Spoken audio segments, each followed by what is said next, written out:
नमस्कार दोस्तों, कैसे हैं आप सब? As exam is approaching very fast, 3 महीने से भी कम बचे हैं, तो कुछ ऐसी मिस्टेक्स की बात करते हैं जो कि आपके एग्ज़ाम को ख़राब कर सकती है। तो चलिए, देखते हैं वो क्या चैलेंजेज़ हैं जो कि आपके एग्ज़ाम को लिमिट कर सकते हैं। This video is presented by me, Rohit Sharma. Before that, let me introduce you to myself. मैंने 3 मेन्स दिए हैं। I have guided multiple aspirants and mentoring hundreds of students for the last 4 years, handling their daily challenges and issues they are facing. तो चलिए अब discuss करते हैं कुछ ऐसे मिस्टेक्स जो कि आपके एग्ज़ाम को स्पॉइल कर सकती हैं। ये उससे पहले थोड़ा डिस्कस कर लें कि कौन अटेम्प्ट ये वीडियो देखने वाला है। तो 2025 के अटेम्प्ट वाले प्लस 2026 और 27 वाले भी देख सकते हैं, और जो स्टार्ट कर रहे हैं प्रिपरेशन वो भी देख सकते हैं। क्यों? कि ये मिस्टेक्स इतनी कॉमन है कि चाहे आप मल्टीपल अटेम्प्ट दे चुके हों और प्रिली नहीं निकल रहा है, और चाहे आप स्टार्ट कर रहे हो, दोनों के लिए ही उतना इम्पोर्टेंट है और बहुत कॉमन मिस्टेक्स है जो कि हर कोई करता है। और स्टार्टिंग से ही अगर आप उसको अवॉइड कर देंगे तो ये बहुत ही बेनिफिशियल होगा आपके आगे की तैयारी के लिए। तो पहली मिस्टेक है focusing too much on test series.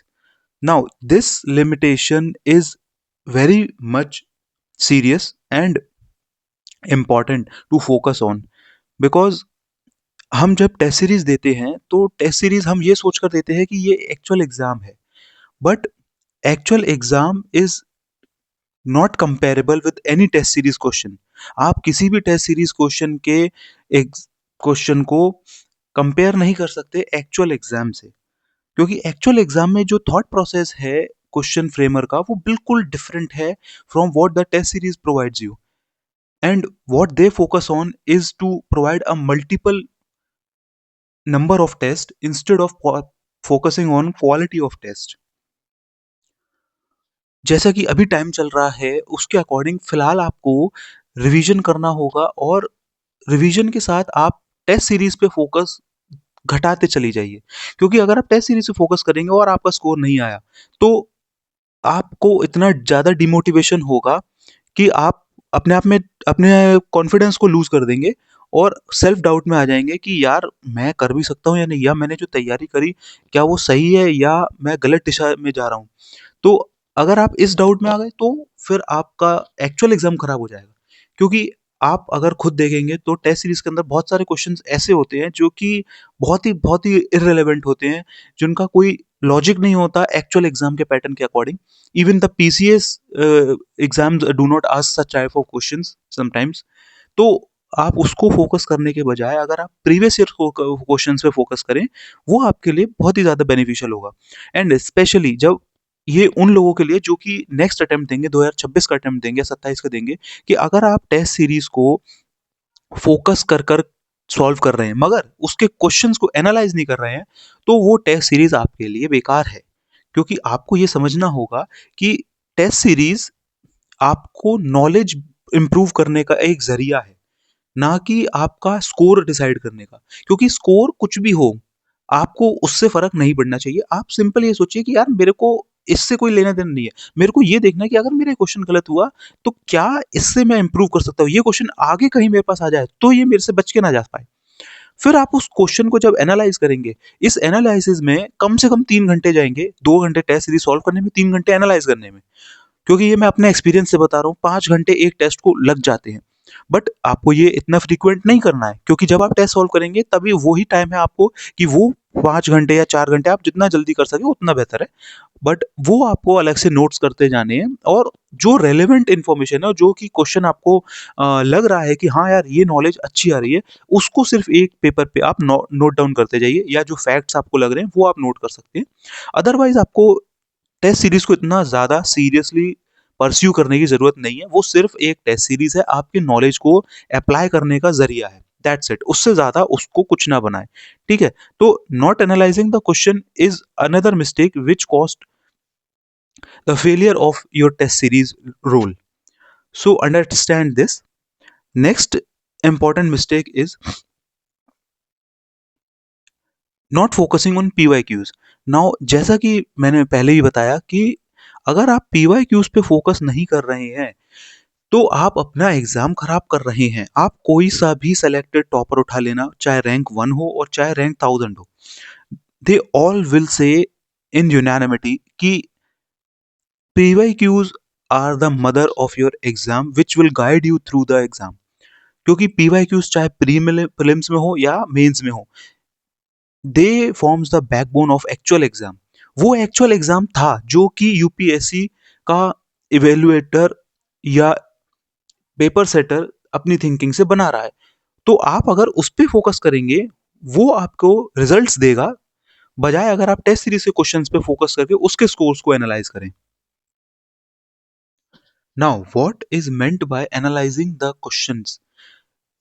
तो इसमें एक छोटी सी टिप है कि आप अपने दुश्मन को तो समझे पहले कि आपका दुश्मन क्या चाह रहा है। जब आप दुश्मन को समझ जाएंगे, तब आप जब रण में उतरेंगे तो आप बेहतर तरीके से लड़ पाएंगे अपने दुश्मन से, क्योंकि आपको उसकी मजबूत और कमजोर कड़ी पता होगी। तो जब आप तरीके से, मैं बताता हूँ कि एनालाइज करना क्वेश्चन को, तो उसके अंदर इन्वॉल्व होता है क्वेश्चन के पैटर्न को स्टडी करना।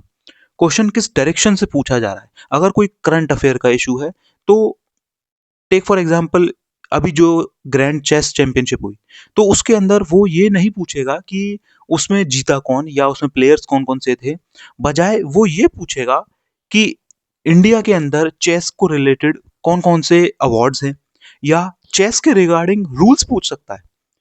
तो ये आपको रिवर्स स्टडी से समझ में आएगा कि क्वेश्चन किस डायरेक्शन में पूछा जाता है किसी भी टॉपिक से रिलेटेड। पॉलिटी में भी अप्लाई होता है, हिस्ट्री में भी अप्लाई होता है, हर सब्जेक्ट में रिवर्स एनालिसिस अप्लाई होता है। बहुत से सिंपल क्वेश्चंस होते हैं, बहुत से टेक्निकल क्वेश्चंस होते हैं, और बहुत क्वेश्चन ऐसे हैं जो होते हैं जो आपको स्किप ही करने पड़ेंगे, उसका कोई ऑल्टरनेट नहीं है। क्योंकि 100% क्वेश्चन आप करने नहीं गए हो वहाँ पे, जस्ट आपको 50% प्लस क्वेश्चन क्लियर करने हैं, दैट्स इट, आपका काम हो गया। तो जब आप PYQs करो तो आप बजाय उनको सिर्फ सॉल्व करने के, आप उस क्वेश्चन पे फोकस करो और क्वेश्चन को अच्छे से स्टडी करो कि ये क्वेश्चन कैसे पूछ रहा है, ऐसे क्वेश्चन कितने आए हैं, इस पैटर्न से कितने आए हैं, उसके ऑप्शंस आंसर कैसे निकल रहे हैं, आपका अंदाजा कितना अच्छा है उन क्वेश्चंस को सॉल्व करने में। इस बेसिस से आप क्वेश्चंस को करोगे, बजाय टेस्ट सीरीज की तरह, जैसे टेस्ट सीरीज में आपने क्वेश्चन देखा और सॉल्व करा, आगे बढ़ गए। ऐसा नहीं करना है। बजाय यहाँ पे आपको लिमिटेड तरीके से स्लोली स्लोली एक एक क्वेश्चन को एनालाइज करते हुए तब आगे चलना है। ये स्पेशली उन लोगों के लिए है जिनका नेक्स्ट ईयर अटेम्प्ट है, क्योंकि अभी वाले अटेम्प्ट वाले लोगों के लिए आप अगर मोटे मोटे तौर से भी क्वेश्चन करते चलते हैं तो भी वो आपको हेल्प करेंगे, मगर PYQs is must. Moving on to mistake number 3 is not starting early, which means not getting serious when you have enough time। जैसे कि ये मिस्टेक स्पेशली उन लोगों के लिए जिनके अटेम्प्ट आगे 2-3 साल बाद हैं और जिन्होंने तैयारी स्टार्ट कर दी है अभी से। वेल एंड गुड, बहुत ही बढ़िया, मुबारक हो अगर आपने अभी से तैयारी स्टार्ट कर दी है। बट अगर आप सीरियस नहीं है तो उस तैयारी का कोई फायदा नहीं है। क्योंकि मैंने ऐसे अपने बहुत सारे दोस्त देखे हैं जिनके अंदर एग्जाम देने का जुनून था, बट वो सही टाइम पे स्ट्रिक्ट अपने आप को डिसिप्लिन में नहीं ला पाए और प्रिपेयर उस सीरियसनेस से नहीं कर पाए जो चाहिए थी, जिसके कारण उनके मल्टीपल अटेम्प्ट्स फेल हुए। तो आपका जो पेस होगा पढ़ाई का, वो पेस आपको कंटिन्यू मेंटेन करना है ऑल थ्रू द एग्जाम। आप 2 घंटे पढ़ रहे हैं तो आपको डेली 2 घंटे पढ़ना है। आप 4 घंटे पढ़ रहे हैं, 4 घंटे डेली पढ़ना है।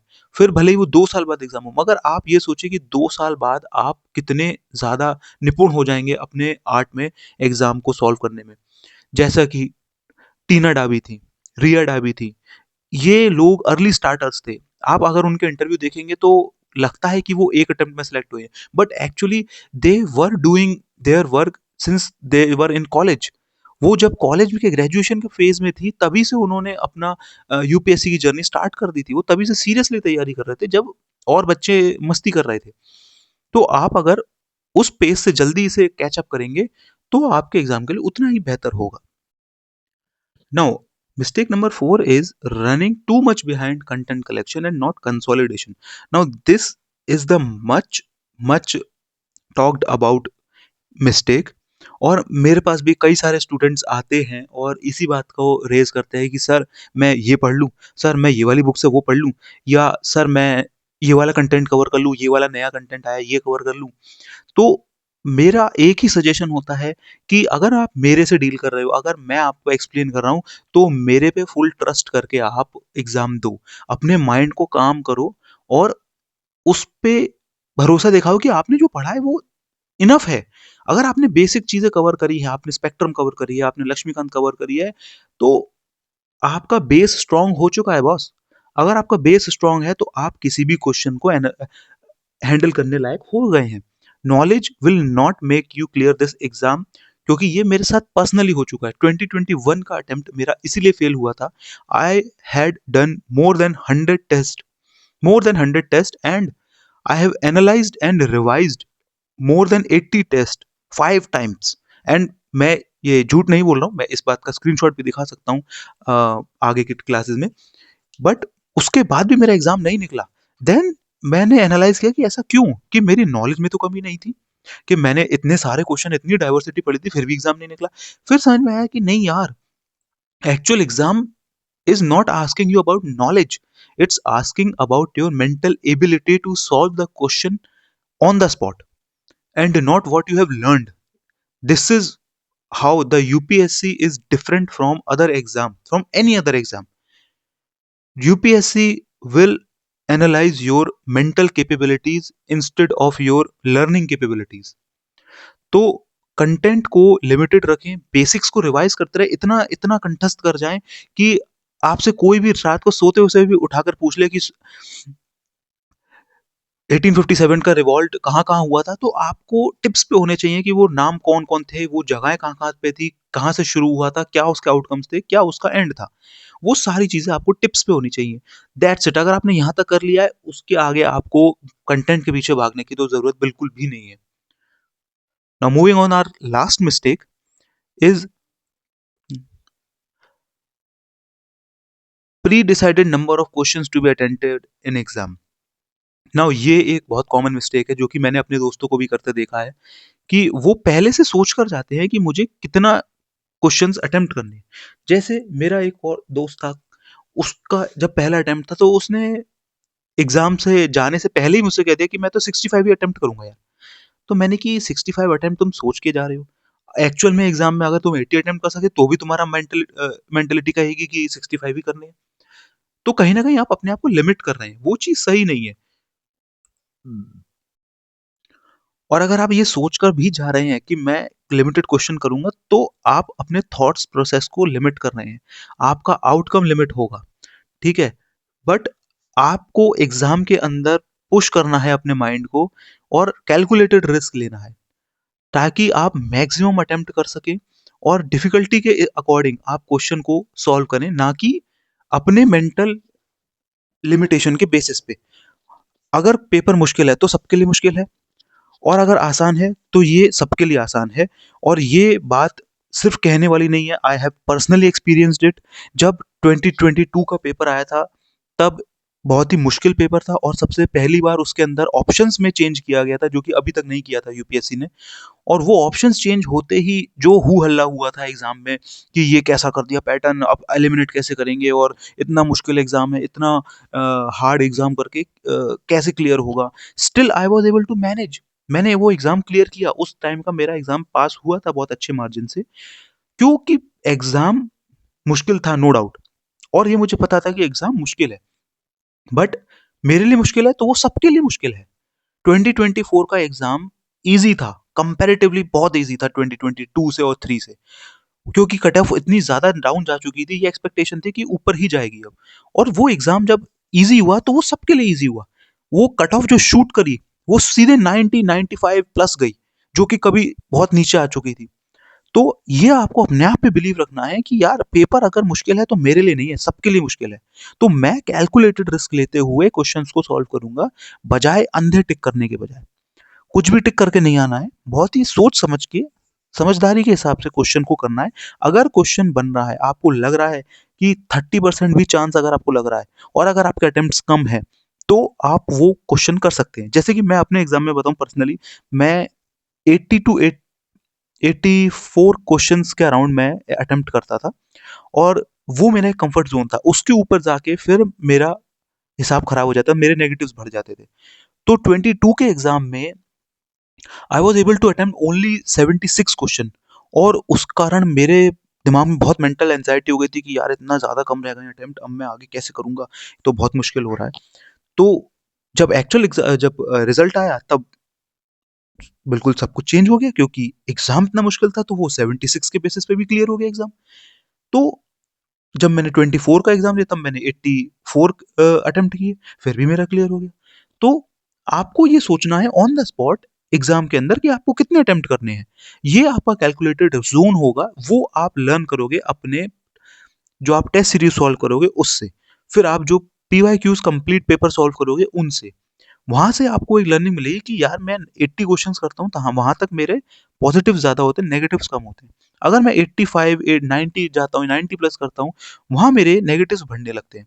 तो ये आपको अपने अकॉर्डिंग मैनेज करना है, आपको अपने अकॉर्डिंग सोचना है, किस अकॉर्डिंग आपको कितने क्वेश्चंस करने हैं, ना कि किसी होड़ में भागने के कि किसी टॉपर ने कह दी कि मैं 100% करके आया था या किसी ने कह दी मैं 90 प्लस ही करता था हमेशा।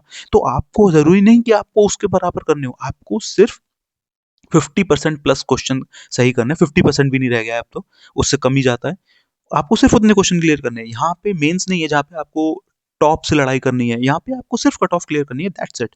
कट ऑफ क्लियर होते ही आपको कोई इशू नहीं है कितने नंबर आए, कितने ज़्यादा मार्जिन से होगा। इवन एक एग्जाम में मेरे सी सेट के अंदर 66.66 नंबर आए थे and which was a miracle in it self. मैं खुद हैरान था कि ऐसा कैसे हो गया कि एग्जैक्ट 66.66 आया। स्टिल एग्जाम क्लियर हो गया ना। मेन मकसद था कि एग्जाम क्लियर होना चाहिए, आप मेंस लिखने चाहिए। मेंस में फाइट होगी, वहां आपको फोकस करना है कि मैं अपने कॉम्पिटिटर को कैसे पीछे छोड़ूं।